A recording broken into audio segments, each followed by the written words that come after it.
obviamente fue pasando el tiempo, los acontecimientos, y ahora por un hecho menor, en definitiva, pero seguramente aquello que se dice en el barrio, a la gota que rebalsó el vaso, prescinde de quien había sido una importante dirigente en su estructura inicial, seguramente volverá a serlo, y toma a este hombre, que es un hombre con mucha eficiencia, que tiene que venir no solamente a alinear a la Cancillería con la política exterior. Vale la pena decir que en la Argentina, por mandato constitucional, es el presidente de la República quien conduce la política exterior y la defensa nacional. No es que haya que decir que los diplomáticos tienen que tener la ideología del presidente. No, no, no. Pueden tener la que quieran. Lo que tienen es que hacer lo que instruye el Poder Ejecutivo. Claro. Y en el caso específico de la Cancillería hay que hacer, obviamente, algo que yo en su momento hice siendo canciller. Hay que cerrar embajadas que no tienen sentido, hay que cerrar consulados que no tienen sentido. Hay que llevar al mundo de la cibernética la política exterior. Ustedes piensen solamente esto. Argentina es 1/3 en Producto Bruto, grosso modo, y 1/3 en población de México. México es un país gigantesco pegado a Estados Unidos. Nosotros tenemos más embajadas que México. Ahí nos queremos meter después, ¿no? Pero sí, me parece... bueno, es lo que hoy justamente escribe Maya Jastrowiecki en La Nación, esto de la idea de tal vez pasar la motosierra por la Cancillería, pero... Una idea que tenía Rukov hace más de 20 años, ¿no? La ejecuté. Sí, pero después nos cuenta si vamos... Pero le quiero preguntar primero a Diego Aguilar la primera mirada, ¿no? Respecto a lo que fue la salida finalmente de Diana Mondino en el medio de varias... yo coincido con Carlos. Encontró... son dos ex embajadores, dos personas con mucha trayectoria internacional. Y que hemos trabajado juntos. Además. Sí, fue mi embajador en Washington. Claro, cuando era canciller y era embajador, exacto. Y coincido, encontró realmente la horma del zapato que no tenía en la canciller ¿Fue realmente Mondino. un voto en contra de Cuba? No, a mí, yo fui 2 veces embajador. a favor de Cuba. Yo fui 2 veces embajador en Estados Unidos. A mí nunca me pidieron, y en esos años a mí me tocó, en buena medida, en la primera vez que fui, sentar el antecedente de la política de los 2 repudios. Es decir, el repudio... Por eso se lo pregunto, porque es muy histórica la votación, digamos, claro, ¿no? En la Argentina, en el repudio al embargo, para lo único que servía era para legitimar a la dictadura cubana, que se victimizaba y hablaba del bloqueo. Carlos lo recordás muy bien, y lo usa hoy el dato del bloqueo, que no existe. Es un embargo unilateral decidido por el Congreso norteamericano. Es cierto que es histórico, pero también es cierto que el gobierno ahora, por ejemplo, en materia internacional, fija una alianza con el Estado de Israel, pero incluso está con claro, yo creo que el episodio y con Estados Unidos. Es menor en sustancia, pero no se le podía escapar a la canciller, sin lugar a dudas, y a nadie le importa. Miremos los diarios del mundo, ustedes van a ver que esa votación en el único lugar que salió es en la Argentina. Todos los aliados de Estados Unidos votaron exhortando a Estados Unidos a levantar el embargo. No iba a cambiar en nada, digamos. Nada, o sea, podíamos abstenernos, votar a favor, votar en contra, no hubiera existido la noticia como noticia internacional. O sea, yo creo que fue una excusa o la última gota, como decía Carlos. Pero una novedad mirando hacia adelante es lo que vamos a ver, que es una nota hace 22 años, si no me equivoco, en su momento en La Nación, elevarán al presidente los decretos para cerrar embajadas en el exterior. Una nota de abril del 2002, en donde justamente el canciller en ese entonces, Carlos Rukov, dijo que la medida permitiría un ahorro de $30 millones, cerrando las representaciones en Dominicana, Honduras, Yugoslavia, Bulgaria, Rumania, Kenia, Libia, Senegal, Zimbabue y Kuwait. Y es una idea que aparentemente el gobierno actual tiene, Rukov. Sí, hoy habría que cerrar el doble. ¿Sí? Porque el kirchnerismo hizo una inflación de embajadas. Mire, yo le pido a la gente que nos sigue que googlee, como dice mi nieto, embajadas argentinas en el exterior, y se va a quedar estupefacto de los lugares en el mundo en el que nosotros tenemos embajadas, no tenemos comercio, ni tenemos argentinos que hagan turismo en el país, y tenemos consulados. Los consulados funcionan fundamentalmente para la gente que va de la Argentina y para otros trámites que tienen que ver con el comercio, etcétera. Yo la otra cosa que creo es que hay lugares donde hay que juntar, cuando son la capital de un país, consulado y embajada, no 2 edificios. Hay que vender edificios. El canciller elegido, que todavía no asumió, encontró la embajada en Washington en una situación, la residencia, que hizo que él comprara una casa porque tiene plata para hacerlo. Pero lo cierto es que esa casa en la que vivió Diego, estuvimos ahí alguna vez, es una casa que se ha deteriorado con el paso del tiempo, pero es muy valiosa. Entonces uno debiera vender inmuebles que son valiosos y comprar inmuebles más modernos y más eficientes. El otro día me decía, cuando hablaba yo de esto con un diplomático, bueno, pero las recepciones, Argentina hace 2 recepciones en el año. Diego, como estaba vendiendo más la Argentina, hacía alguna más, pero alquilás un salón. No necesitas tener... ¿Cuánto vale un embajador? Digamos, el sueldo solamente un embajador... Pero el problema central no es solo el sueldo. Para que la gente tenga idea. Bueno, $15.000 es el sueldo de un embajador, pero ese no es el tema central. El tema central Digo, es que para arrancar, ¿no? Sí, pero suele ser un poco injusto, porque también hay que pensar que viven en países caros. Pero lo que hay es una cantidad de personal en el exterior que no es necesaria, porque si vos tenés 40 embajadas y consulados de más, tenés ahí personal diplomático. Pero además, el otro tema que es muy importante es analizar cómo funciona hoy un país moderno que quiere vender sus productos y negociar. Tiene una gran parte de su estructura cibernética. Trabaja mucho, no en lo personal, porque desde el COVID cambió el mundo y Argentina sigue funcionando... Usted propone trabajo remoto sin necesidad de una embajada en ciertos países. No solamente trabajo, conexión remota de muchos temas. Sin necesidad de romper los vínculos con esos países. No, bajando el nivel de representación al necesario, bajando costos. Obviamente que una cosa es Estados Unidos y China y otra cosa es Angola, ¿no? Angola es un país muy preferido por Cristina Kirchner, que, como ustedes saben, fue motivo de problemas económicos delicados. Bueno, nosotros tenemos embajadas en África y en Asia que no tienen ningún sentido. Pero bueno, esto, más que motosierra, yo lo llamaría bisturí, para no dañar buen tejido que seguramente hay en la estructura diplomática de Argentina. Las burocracias mejores de la Argentina son las Fuerzas Armadas y de Seguridad y las fuerzas diplomáticas.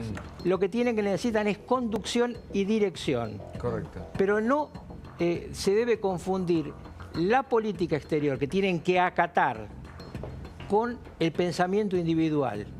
Uno puede decirle a un canciller, muchas veces me lo han dicho, opino lo contrario, pero una vez que decido, acata. Y esto en relación también del canciller con el presidente. Yo no siempre coincidí con el presidente. En la democracia republicana uno vota un presidente, no vota un ministro o un canciller. No, el Poder Ejecutivo... Hay una cosa que sí, el presidente es el presidente y el que trabaja para el presidente tiene que acatar, evidentemente. Pero en ese sentido, ¿cómo se leen entonces las cosas que generaron mucha polémica, como la carta en su momento del presidente hacia el cuerpo diplomático, ¿no? Que decía que debían dar un paso al costado quienes no estaban a favor de las ideas de la libertad, o incluso este último comunicado, ¿no? Que habla de casi una limpieza dentro de lo que es la Cancillería para quienes no defiendan las ideas de la libertad, Diego? Sí, yo creo que hay que cambiar la semántica.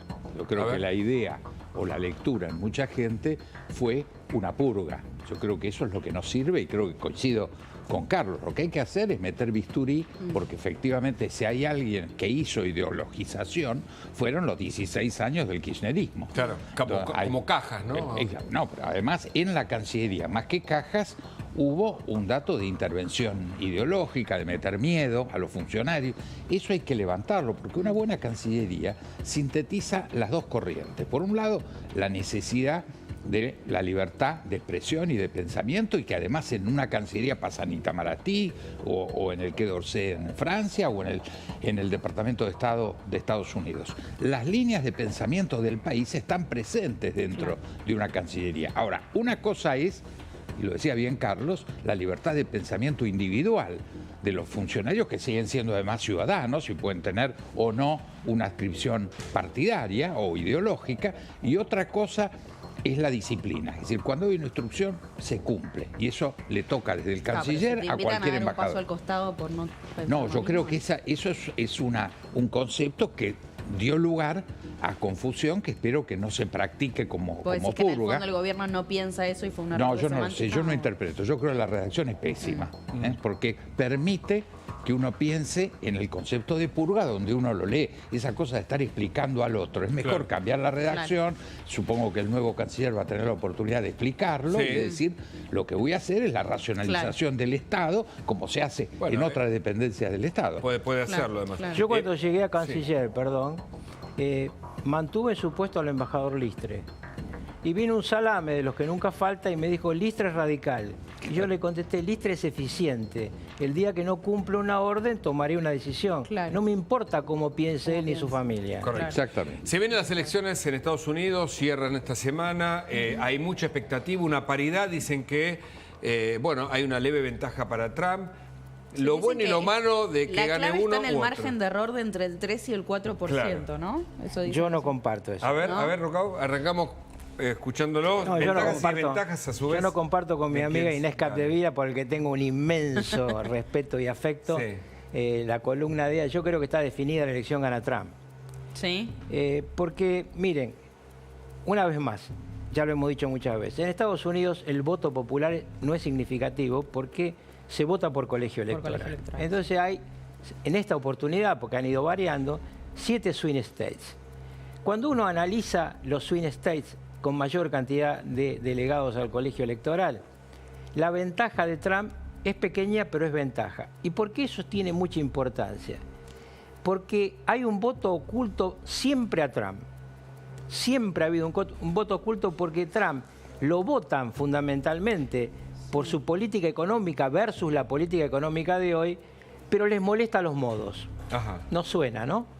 Bueno, yo lo que digo es, ¿qué está pasando en este último año y medio en los Estados Unidos en materia de inflación? Yo tengo una nieta norteamericana, lo he explicado alguna vez acá, y le decía la otra vez, pero por una inflación del 6%, abuelo, me dice, ese es un promedio. El lavarropa que me compré el año pasado hoy cuesta un 50% más. Y la tasa de interés que pago por los créditos cuesta un 30% El más. desgaste del oficialismo sería en un punto. Claro. Si me Es la permitís, economía Carlos, estúpida. Ahí está. Desde el 2019 hasta aquí ha habido, y eso es brutal para Estados Unidos, 25% neto de inflación. Eso es altísimo. Yo creo que es el dato que le da una ventaja, sin lugar a duda, al opositor, que en este caso, porque Kamala Harris es el oficial, es la continuación del oficialismo. El representante de la oposición es Donald Trump. Eso lo veremos, vamos, en 4 días lo vamos a hacer. Menos. Así que menos, ya 3 días, va a ser inmediato. Lo que sí, yo al menos insisto, es que dado la política norteamericana, que tiene componentes de continuidad, algunos creían que con Biden, por ejemplo, iba a cambiar la política exterior de Trump. En muchas cosas no cambió, inclusive en los aspectos de cambio climático, donde el discurso es enfervorecido en contra del propio Trump. Si uno ve lo que pasó después que sacó a Estados Unidos del acuerdo medioambiental, el de París, la verdad, el cumplimiento de haber reducido la contaminación, el efecto invernadero de Estados Unidos es ejemplar, ha sido el más después nos alto dicen del mundo. ¿Qué le conviene a la Argentina en esta etapa? ¿No? Claro, Pero antes, porque uno podría decir la respuesta fácil o sencilla tal vez sería le conviene a Donald Trump, pero Donald Trump al mismo tiempo también es muy proteccionista. Digo, hay mucho para analizar. Proteccionistas son los dos. Bueno, por eso. Claro. Por Ese eso es la un respuesta no dato es sencilla. central. La respuesta no es sencilla. Pero primero les quiero mostrar esto, esta nota de La Nación del día de hoy, para que la analicemos juntos, ¿no? Donald Trump vuelve a agitar el fantasma del fraude electoral. Esto es importante porque ya pasó en las elecciones anteriores, se enfrentó cargos por esto, ¿no? Claro. Compito contra una máquina corrupta, dice en este caso Donald Trump. ¿Qué opinan de esto? Yo no coincido. Yo creo que esto ya lo hizo en la anterior elección, pagó una fortuna, la tiene a sus abogados en 5 o 6 estados y hubo fallos de justicia federal, estadual, demostrando que no hubo fraude. Yo creo que igual, si pierde, va a decir que fue fraude. Yo no lo creo. El tema es si pierde y acepta perder, ¿no? Esta es la gran pregunta. Que Si no es que ocurra una nueva para toma usted del Congreso. No pierde porque yo realmente digo, lo vamos a ver, yo voy a estar acá el martes a la noche, voy a estar el miércoles en los especiales que se van a hacer, lo vamos a ver después que termine la elección. Yo creo que el martes no se va a saber el resultado, seguramente lo vamos a ver en la madrugada, como pasó hace 8 años. Claro. Hace 8 años Hillary Clinton, con la que yo he tenido una gran relación personal, que es una mujer mucho más voluminosa intelectualmente que Kamala Harris, que tenía además a Elvis Presley al lado, porque Bill Clinton era un personaje espectacular en campaña, estaba en las encuestas 3 puntos arriba en Pensilvania y terminó ganando Trump por el 0,20. Hoy lo tengo a 0,50 arriba en todas las encuestas que son independientes en Pensilvania, porque es bueno que ustedes entiendan que igual que acá hay encuestas y encuestas. Claro, ¿no? sí, Entonces, yo la les encuesta es recomiendo... parte de la política, ¿no? No, porque hay encuestas que trabajan claramente. Ya hay algunas estructuras que ponen un circulito al lado para que sepa usted si es demócrata o republicano. Claro. Por ejemplo, Trafalgar dice que Trump gana por 10 puntos. Bueno, aprovecho y te pregunto por la que salió hoy. Seltzer, ¿qué tal? No, Atlas Intel. Sigan Atlas Intel, que porque hoy viene daba acertando... en Iowa que ganaba 44-47, ¿no? Y que ganaba Kamala. No. La raza Trump. Yo digo, no hay que comerse esos amagues. Miren, lo que está peleado son los 7 swing states. Claro. Una vez fue también swing state Florida, hasta que Barack Obama hizo un acuerdo con Castro y se le dio vuelta el inmigrante cubano. Hoy usted tiene que mirar el cinturón del óxido, tiene que mirar Arizona, tiene que mirar obviamente las 2 Carolinas, sobre todo Carolina del Norte, y tiene que mirar Nevada. Yo la veo ganando a Kamala Harris en 2 de los 7 swing states. Claro. Pero bueno, lo vemos. Bueno, vuelvo a la pregunta clave. Faltan 3 días. Claro, yo exacto. creo que lo importante, y coincido con Carlos nuevamente, ambos son proteccionistas. En este momento hay una instancia proteccionista. Pasa lo mismo en Europa, que nos frustró un acuerdo que me tocó a mí iniciar como negociador en 1995 del acuerdo Mercosur-Unión Europea. Hoy el avance de la nueva derecha, para llamarla de alguna forma, como la llaman en Europa, es más proteccionista, cierre de fronteras, de personas, de productos. Esto nos está afectando negativamente, por ejemplo, al acuerdo Mercosur-Unión Europea. Ahí está. A la Argentina, en materia comercial y en materia de inversión, no, pero déjeme que explique. En materia comercial e inversión es lo mismo. En materia de Fondo Monetario, puede haber una diferencia que se demostró durante el gobierno de Mauricio Macri. Es decir, un presidente que tiene una conexión directa con otro presidente, el de Estados Unidos, puede conseguir un voto en el Fondo Monetario por encima del board, por encima de los tecnócratas. ¿Lo conseguirá o no lo conseguirá? No sé. Lo que tengo claro es que para una administración demócrata, y lo estamos viendo, no hay una notoria decisión de ayudar a Argentina pese al alineamiento de Argentina. ¿Y esto por qué tiene que ver? Porque hay un problema histórico de los demócratas respecto a confundir las democracias socialdemócratas con amigos de la socialdemocracia norteamericana. De hecho, en su momento, para mí, uno de los peores errores de la administración Obama tuvo que ver con lo que fue la primavera árabe. Y finalmente les digo esto, sí va a impactar mucho si gana Trump la guerra de Ucrania. Claro. Antes de preguntar a Diego sobre el tema, uno también tiene que preguntar sobre el tema Medio Oriente, ¿no? Porque ahí Trump tiene una visión más parecida a Argentina, distinto a... Pero queda pendiente que Diego responda qué le conviene a la Argentina. Ya. Mientras tanto, llegó la época ideal para pintar tu pileta. Te presentamos Liquitech, membrana para piscinas, la pintura 3 en 1 que pinta, sella y facilita la limpieza. Vienen 8 colores increíbles.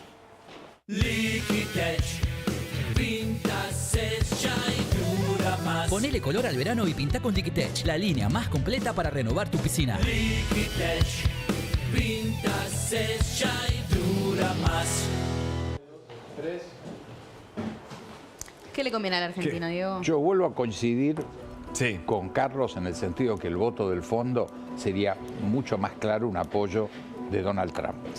El problema es que ya el crédito que teníamos en el fondo, que ya lo expresó Donald Trump en la anterior presidencia, se lo llevó el presidente Macri. Nos votaron 55.000 millones de dólares, que se liquidaron 44. Es el 60% de la totalidad del crédito que tiene el Fondo Monetario con el mundo. Si no hubiera existido ese manotazo brutal, cuyo efecto desgraciadamente no fue tan definitivo o nada definitivo, Sí. hoy tendríamos la posibilidad de tener un crédito muy importante. Pero ese crédito ya lo tenemos Claro. y no lo podemos pagar. Entonces yo creo que eso hace que esa parcialidad queda desgraciadamente en nada. No podemos esperar demasiado, a mi Claro. juicio. Carlos. En la cuenta que acaba de hacer Diego, faltan 11.000 millones. Es decir, entre lo otorgado y lo utilizado hay 11.000 millones de diferencia. Eso es lo que yo creo que puede obtener Argentina. No es poco, porque el sería mayor buenísimo. problema que le dejó el kirchnerismo a Milei no es la hiperrecesión y la hiperinflación que le dejó, es el cepo. Si Claro. queremos que Argentina crezca hay que levantar el cepo. Para Clarísimo. levantar el cepo se necesitan espaldas. Milei va... Para el comercio exterior sobre todo. Milei va a lograr en los próximos 2 meses una inflación por abajo del 3. Este mes no, yo creo que el mes que terminó vamos a estar en el 3. Pero seguramente en los meses que vienen por abajo del 3. Va a tener una baja del gasto público que va a continuar.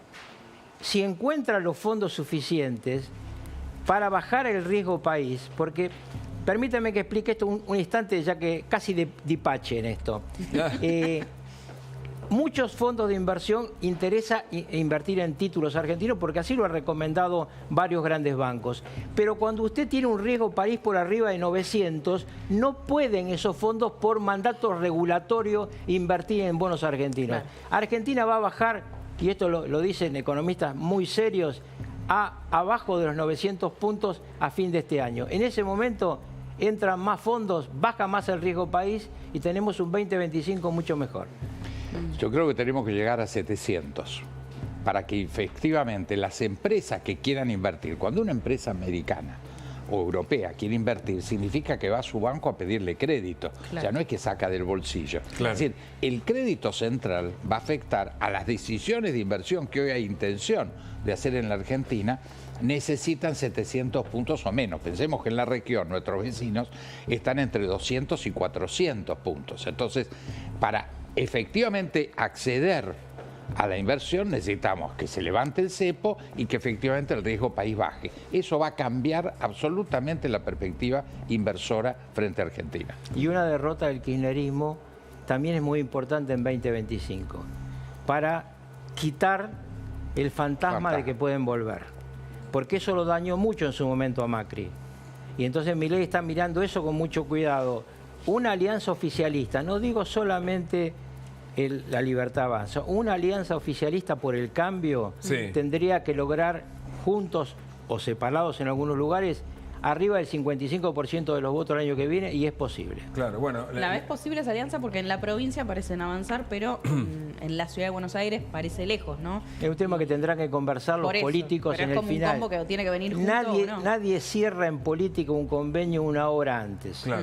Y la estrategia de Cristina, de ahora se le viene Y una condena probablemente, pero es la presidenta la del PJ y estrategia siempre alguna de carta. Cristina le favorece a Milei. Cada vez que Claro. aparece Cristina, Baradei y todos esos muchachos, la gente dice, por eso lo voté. Y por eso lo vuelven a votar. Si la alternativa es Cristina, miren, para ganarle a Milei, alguien va a tener que inventar algo mejor. Nadie le va a ganar a Milei mostrando un pasado que fue un desastre. Si me permiten, sí. un dato, yo creo que lo que no hay que pensar en una elección de medio término, donde hay 25 elecciones, 24 provincias y la ciudad, es que todo tiene que ir junto. Yo creo que puede ir fragmentado, pero en la sumatoria, Claro. no tengo la menor duda que la derrota del kirchnerismo va a ser aplastante, salvo en un distrito que es provincia de Buenos Aires, claro. Ese que es el sí es fundamental la unidad. Ahí no hay ninguna duda que el objetivo tiene que ser alcanzar una unidad entre el PRO, la Libertad Avanza y sectores del radicalismo que están demostrando que están dispuestos a colaborar. Para eso sería bueno que el presidente, la verdad, insulte un poco menos. Era Claro. innecesario pegarle a Raúl Alfonsín hace 3 días. Yo creo que eso en este momento no solamente que no era necesario, sino que es altamente negativo. ¿Coincidís con lo que En dice provincia, Carlos? ¿Qué? perdón, en provincia de Buenos Aires es un distrito que conozco mucho. El tema central es cómo van a funcionar las dos boletas. Claro. Esto ya lo hablaremos el año que viene, hoy la gente no le interesa nada Claro. más que saber cuánto más va a bajar la inflación. Pero hay una boleta única que es nacional y una boleta común que es provincial. Sí, y va a Esto haber le una da un convivencia. inmenso poder a los intendentes. Sí. Entonces ya más adelante, cerca de la elección, lo hablamos. Pero digo, el porvenir es mejor que lo que estamos viviendo. Mi viejo jefe diría, estamos mal, pero vamos bien. Carlos Rucau, Diego Aguilar, muchísimas gracias. Gracias por la invitación. Nos vamos al encuentro con el señor Luis Majul, ya está...